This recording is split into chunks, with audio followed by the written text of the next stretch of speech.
یا ایھا الذین آمنوا کتب علیکم الصیام کما کتب علی الذین من قبلکم لعلکم تتقون ایاما معدودات فمن كان منكم مريضا أو على سفر فعدة من أيام أخر وعلى الذين يطيقونه فدية طعام مسكين فمن تطوع خيرا فهو خير له وأن تصوموا خير لكم إن كنتم تعلمون صدق اللہ العظیم۔ اس میں روزے کی فرضیت کا قانون اللہ تعالیٰ نے بیان کیا ہے۔ کتبہ کے معنی آتے ہیں متعین کر دینا، لکھ دینا، قانون بنا دینا۔ اے ایمان والو، تمہارے اوپر روزے رکھنے کا قانون بنا دیا گیا، یعنی روزے جو ہے وہ فرض کر دیے گئے۔ کما کتبہ علی الذین من قبلکم، ایسے ہی جیسے کہ تم سے پہلے کی امتوں کے اوپر فرض کیے گئے تھے۔ لعلکم تتقون، شاید کہ تم متقی ہو جاؤ، یعنی روزے کی کیفیت کے اندر انسان جب آتا ہے اور بھوک اور پیاس سے گزرتا ہے تو قدرتی طور پہ اس کے اندر جو برائی کا مادہ ہے وہ ڈاؤن ہونا شروع ہو جاتا ہے، ختم ہونا شروع ہو جاتا ہے، کیونکہ جسم کے اندر کمزوری اور نقاہت آتی ہے اور طاقت ختم ہو جاتی ہے، تو برائی کرنے کی طاقت بھی آہستہ آہستہ ختم ہونے لگتی ہے۔ تو اللہ تعالیٰ فرما رہے ہیں اسی وجہ سے ہم نے یہ روزے فرض کیے ہیں۔ ایام معدودات، گنتی کے ہیں، تھوڑے سے روزے ہیں، زیادہ تعداد نہیں ہے۔ فمن کان منکم مریض، اور یہ ہم نے تمہارے لیے ایک سہولت رکھی ہے کہ جب یہ مہینہ آئے اور تم میں سے کوئی بیمار ہو او علی سفر، یا مسافر ہو، سفر کے اندر ہو، تو پھر ہم نے تمہارے اوپر زبردستی نہیں رکھی، تمہارے اوپر زور زبردستی نہیں ہے، جبر نہیں ہے کہ تم لازمی روزہ رکھو، بلکہ کیا ہے فعدۃ من ایام اخر، تم اس کو مؤخر کر سکتے ہو، اس کو ملتوی کر سکتے ہو، یعنی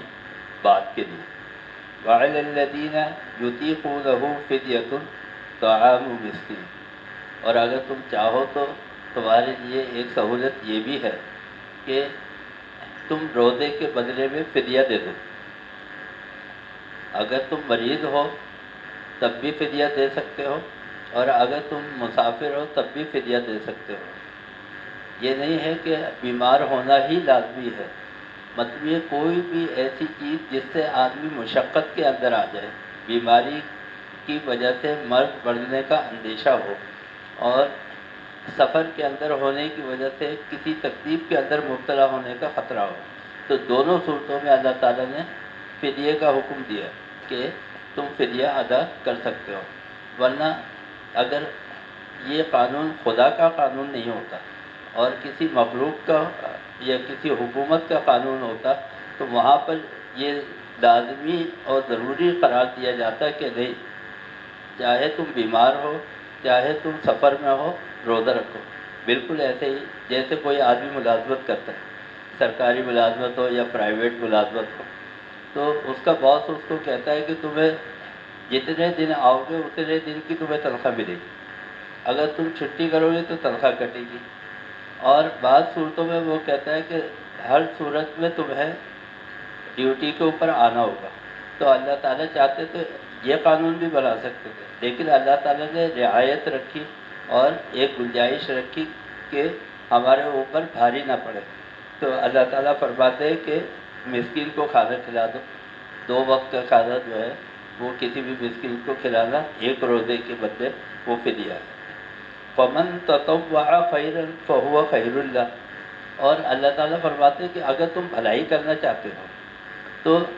جتنا 2 وقت کا کھانے ہے یا اس کی رقم ہے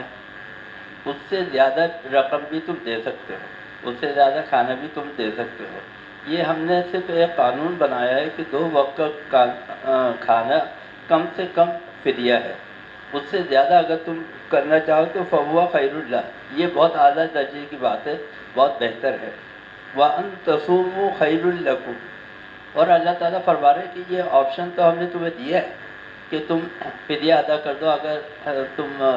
مریض ہو یا سفر کی حالت کے اندر ہو، لیکن اس کے باوجود بھی کوئی آدمی اگر روزہ رکھے تو اللہ تعالیٰ فرما رہے کہ ان کنتم تعلمون،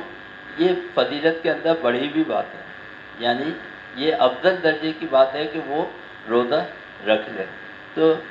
اللہ تعالیٰ نے ہمیں عبادت بھی دی، اور اس عبادت کے اندر ہماری کمزوری کو دیکھتے ہوئے اللہ تعالیٰ نے اس میں گنجائش بھی رکھی،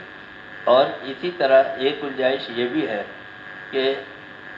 وہ لوگ کہ جو بہت بھاری کام کرتے ہیں، مثلا کھدائی کا کام ہے،